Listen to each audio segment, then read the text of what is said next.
మన దగ్గర ఓ సామెత ఉన్నది, ఎవరు అత్త మీద కోపం దుత్త మీద తీసిండట. జర సైలెంట్గా ఉండమ్మా. సెట్ చేసుకున్నారా?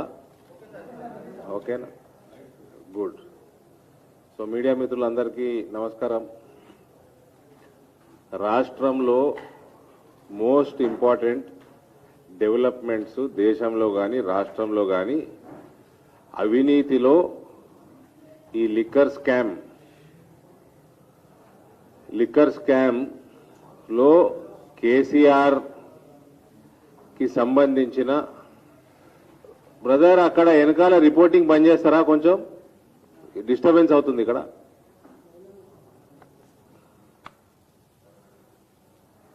దేశంలో జరుగుతున్న అత్యంత పెద్ద పెద్ద అవినీతిలలో తెలంగాణ ముఖ్యమంత్రి హస్తం ఉండటం, ఆయన ఫ్రీక్వెంట్ గా పోయి పంజాబ్లో పోయి నేనేదో రైతులకి 5 లక్షలు ఇస్తున్నా 10 లక్షలు ఇస్తున్నా అన్న పేరు మీద లిక్కర్ స్కామ్లలో ఇన్వాల్వ్ కావటం, ఢిల్లీలలో మీటింగ్లు ఆమ్ ఆద్మీ పార్టీ వాళ్ళతోటి చేసి కేజ్రీవాల్ తోటి చేసి అదేదో BRS party national front federal front అనుకుంటా మాటల మీద హిడెన్ అజెండా ఏంటంటే వేల కోట్ల రూపాయల కుంభకోణాలు, ప్రభుత్వాల్ని ముంచటాలు. ఈయనకి తెలంగాణ ఒకటే ముంచింది సరిపోలేదు. ఈయనకి ఇవాళ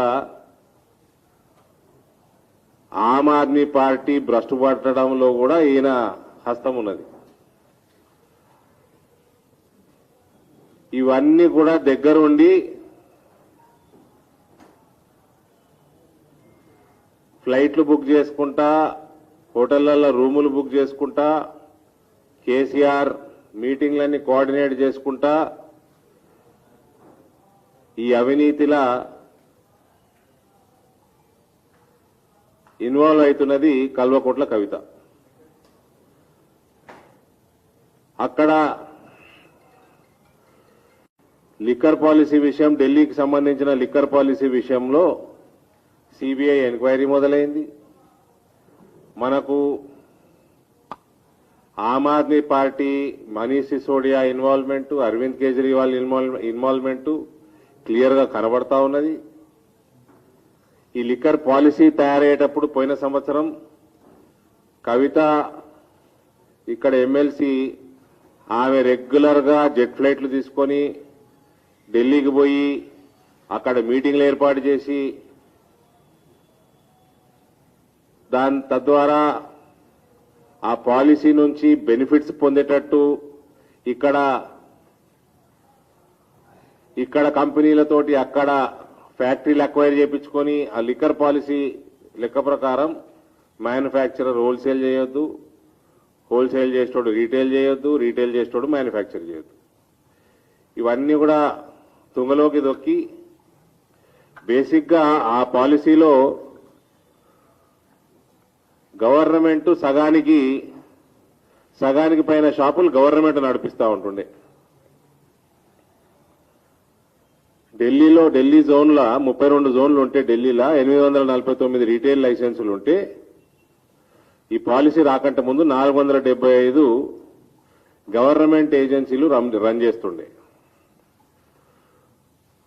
హోల్సేల్ వ్యాపారం కూడా గవర్నమెంట్ ఏజెన్సీ కర్ణాటకలో ఎట్లా రన్ అవుతుందో అదే పాలసీ పెడితే ఢిల్లీలో బాగుంటుందని ఈ పాలసీ ఏర్పడకంటే ముందు వాళ్ళు అదే గవర్నమెంట్ వేసుకున్న కమిషన్ కూడా రికమెండ్ చేసింది కమిటీ. ఆ తర్వాత ఈ పాలసీ వచ్చినాక పూర్తిగా 800లకు పైన దుకాణాలన్నీ కూడా ప్రైవేట్ వాళ్ళ చేతులకు పోయినాయి. హోల్సేల్ డిస్ట్రిబ్యూషన్ కమిషన్ 2% నుంచి 12% చేసేసారు. టోటల్ హోల్సేల్ డిస్ట్రిబ్యూషన్ కూడా ప్రైవేట్ వాళ్ళ చేతులకు ఇచ్చేసారు.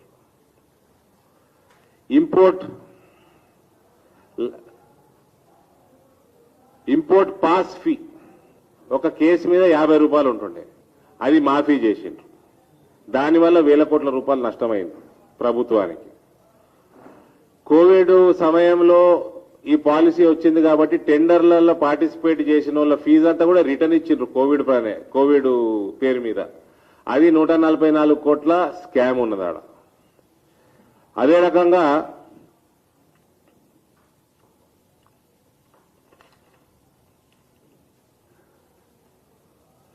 ఎక్సైజ్ డ్యూటీ తగ్గించేసి 19-20 4,200 కోట్లు ఉన్నది, 20-21లో 3,300 కోట్లకు పడ్డది. అంటే కోవిడ్లా 11,000 కోట్లు తగ్గింది. ఇప్పుడు లేటెస్ట్ వీళ్ళు ఫీజు తగ్గించినాక 181 కోట్లకు పడ్డది. అటు ఇంపోర్ట్ పాస్ ఫీ తగ్గించి ఇట్లా ఎక్సైజ్ డ్యూటీ తగ్గించి సుమారు 6,500 కోట్ల రూపాయలు ఢిల్లీ గవర్నమెంట్ కి శటకోపం పెట్టింది ఆమ్ ఆద్మీ పార్టీ. ఈ పాలసీ రూపకల్పనలో కల్వకుంట్ల కవిత గారు పెద్ద ఎత్తున ఇన్వాల్వ్మెంటు, డ్రాఫ్టింగ్ లో ఇన్వాల్వ్మెంటు, ఒక లాబీ పెద్ద పెద్ద లిక్కర్ మాఫియాలతోటి చేతులు కలిపి ఈ మొత్తం ప్రక్రియలో పాలుపంచుకొని తెలంగాణని ఎట్లా దోసక తిన్నారు, ఇలా దేశం మీద పడి దోసక తిందామన్న తండ్రి బిడ్డల ఈ ప్రణాళిక ఇవాళ వీళ్ళని జెండకెక్కించింది. ఇక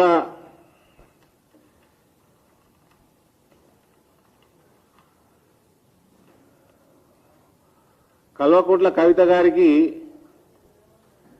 ఏమి ఇండైరెక్ట్ ఆమె ఏదో కడిగిన ముత్యం లెక్క మాట్లాడుతూ ఉన్నది. అవినీతిలో పూర్తిగా కూరుకుపోయి మొత్తం బురద పూసుకున్న మనిషి కల్వకుంట్ల కవిత. ఈమె బ్యూటీ పార్లర్ పేరేందండి, ఏదో ఉన్నది. ఆ బ్యూటీ పార్లర్లో ఏదైతే నడుపుతా ఉంటుందో ఈమె, దాంట్లో ఎవరో అభిషేక్ అని పార్ట్నరో మరి డైరెక్టరో ఏదో ఉన్నాడు. ఈమెకి సంబంధించిన కంపెనీలు ఏదైతే ఈ టోటల్ ఈ ఢిల్లీ ఆల్కహాల్ ఈ లిక్కర్ పాలసీ ద్వారా బెనిఫిట్ అయిన కంపెనీలలో డైరెక్టర్ అభిషేక్ అనే వ్యక్తి ఉన్నాడు. ఈమె బ్యూటీ పార్లర్ మనిషి. ఆ వైన్ కంపెనీల దాంట్లో కూడా ఆయననే డైరెక్టర్. అందుకనే గత కొద్ది నెలల నుంచి మనిషి కనబడతలేదు. ఈ చుట్టుపక్కల ఉన్న బేనామీలు ఏవైతే ఉన్నారో వాళ్ళ ఫోన్లాఫ్, దేశాలు రాష్ట్రాలు వదులుకొని పారిపోయి ఉన్నారు, ఎవరికి అందుబాటులో లేరు. కోట్లాది రూపాయలు మేడం గారు తీసుకొని ఈ పాలసీ ఇక్కడ మన దక్షిణాద ఉన్న తెలుగు వ్యాపారులు, తెలుగు ఇతర రాష్ట్రాలు కర్ణాటక కానీ ఇతర రాష్ట్రాల వ్యాపారులు వాళ్ళందరితోటి నార్త్ లో బిజినెస్ ఇప్పించి కోట్ల రూపాయలు వేసుకపోయి ఆమె సొంతంగా పార్ట్నర్షిప్ బేనామీ పేర్ల మీద పెట్టుకొని ఈ రకంగా మొత్తం పూర్తిగా అవినీతిలో కూరుకుపోయిన మహిళ కేసీఆర్ బిడ్డే. మళ్ళా దీంట్లో పూర్తిగా కేసీఆర్ కి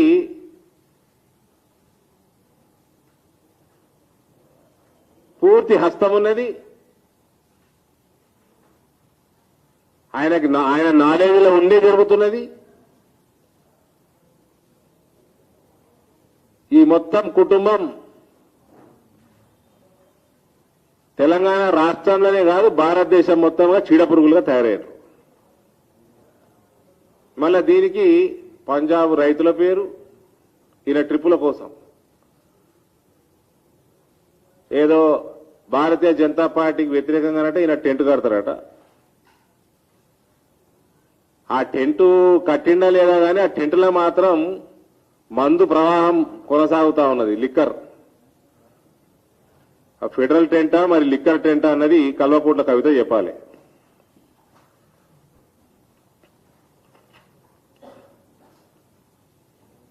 ఇక ఇవన్నీ అవుతుంటే మీడియా మిత్రులు నేను అడుగుతున్నా, కేటీఆర్ ఏమన్నా మాట్లాడుతున్నాడా? ఏమన్నా స్టేట్మెంట్ ఏమైనా ఇచ్చిండా అలా చెల్లెలను ఆదుకుంటానికి? సరే ఆ మిస్సా సంగతి సరే, ఏను పోతా కుక్కలు మస్తు మరుగుతాయి కానీ అలా చెల్లె విషయం ఏం మాట్లాడతలేడు. ఎందుకు? ఆడ ఫీనిక్స్ మీద దాడులు అవుతున్నాయి. ఆయన బండారం ఆడ వెళ్తుంది, ఆడ బయటపడుతుంది ఎనీ మినిట్. అయ్యా కొడుకు బిడ్డే అందరు కూడా పరిస్థితి ఇదే ఉన్నది, బిక్కు బిక్కుమని బతుకుతా ఉన్నది. దట్ ఈస్ ద రీజन केटीआर बाहर नहीं आ रहा, क्योंकि उसका इन्वॉल्वमेंट फिनिक्स के साथ है. फिनिक्स पे रेड चल रहे, उधर भी प्राइमा फेसी एविडेंस है. फिनिक्स से मुझे ये सुनाई दे रहा है कि जागृति जो कविता का एनजीओ है उसमें बहुत सारा फंडिंग गया हुआ है. ఈమె సద్దులో బతుకమ్మ అంటది, సద్దులేమో మందికి, ఈమెకేమో దుద్దులు ఈమె చెవులకి. సో మొత్తం ఇది రాష్ట్రం మొత్తంలో ఇవాళ నడిపి ముఖ్యమంత్రి ఆయన కుటుంబం మొత్తం సిబిఐ, ఈడీ, ఇన్కమ్ ట్యాక్స్ ఇరికి ఉన్నారు. వీళ్ళు ఈ రకంగా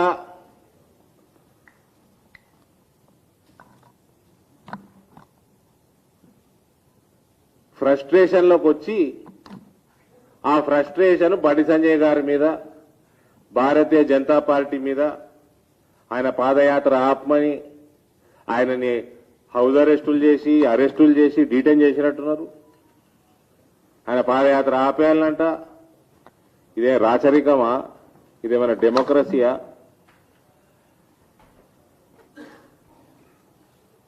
తెలంగాణ ప్రజలన్నీ కూడా గమనిస్తున్నారు. మతి కోల్పోయి, అవినీతిలో కూరుకుపోయి అవన్నీ బయటకు వస్తున్నాయని ఆ ఫ్రస్ట్రేషన్ అంతా భారతీయ జనతా పార్టీ నాయకుల మీద తీయటం ఇది చాలా దురదృష్టకరం. కల్వకుంట్ల కవిత గారు ఈ మొత్తం లిక్కర్ స్కామ్ లో ఆమె కూరుకుపోయింది కాబట్టి 4 రోజులు, ఎక్కువ కాలం కూడా పట్టదండి, సిబిఐ ఎంక్వైరీలో కొంతకాలం వెయిట్ చేస్తే టోటల్ ఎవిడెన్స్ తోటి సిబిఐ రిపోర్ట్లో కూడా ఆమె ముద్దాయిగా తేలుతుంది. ఈ ప్రైమా ఫసి ఉన్నందువల్ల ఆమె తక్షణమే రాజీనామా చేయాలి. వాళ్ళ తండ్రి కూడా ఎటువంటి మీటింగులు చేసి ఎక్కడైనా కూడా కొంచెం కూడా బయటకు వస్తే ఆయన కూడా ముఖ్యమంత్రి పదవిలో కూర్చోనడానికి అన్నారు. ఆయన పిల్లలందరూ కూడా ఇటువంటి కుంభకోణాలలో ఇరుకుపోయినప్పుడు దట్టు ఆయన నాలెడ్జ్లో ఉంచి ఆయన కొనసాగడానికి వీల్లేదు. ఇవేమీ అలిగేషన్స్ కాదు. ఈ అభిషేక్కి, కల్వకుంట్ల కవితకి ఎటువంటి లింకు లేదని ఆమెనే క్లారిఫికేషన్ ఇచ్చుకోవాలి. ఆమె జెట్ ఫ్లైట్లు ఎందుకు బుక్ చేసింది, ప్రైవేట్ జెట్లు ఏంటి కోసం ఓబరాయ్ హోటల్ పోయింది, కంటిన్యూస్ అక్కడనే ఎందుకున్నది, అనేక మీటింగ్లు ఎందుకు చేసింది, అనేక సార్లు ప్రైవేట్ జెట్లో పోవాల్సిన అవసరం ఏమొచ్చింది, ఏమైనా తీసుకుపోయిందా, సంచులు తీసుకుపోయిందా, వీటన్నిటి మీద క్లారిఫికేషన్ ఇవ్వాల్సిన అవసరం ఉన్నది. నాకేం సంబంధం లేదని పారిపోతే నడవదు. ప్రెస్ మిత్రులు అడిగిన ప్రశ్నలకు జవాబులు కూడా ఇవ్వాలి. ఏం ప్రైవేట్ కంపెనీ నడపలేరు, ఇదేం బ్యూటీ పార్లర్ ప్రెస్ మీట్ కూడా కాదు. వేల కోట్లు, వందల కోట్లు, వేల కోట్ల రూపాయలకు సంబంధించిన దేశ సొమ్ము, ప్రజల సొమ్ము దీంట్లో ఇన్వాల్వ్ అయి ఉన్నది. బ్యూటీ పార్లర్ ప్రెస్ మీట్ కాదు కదండి.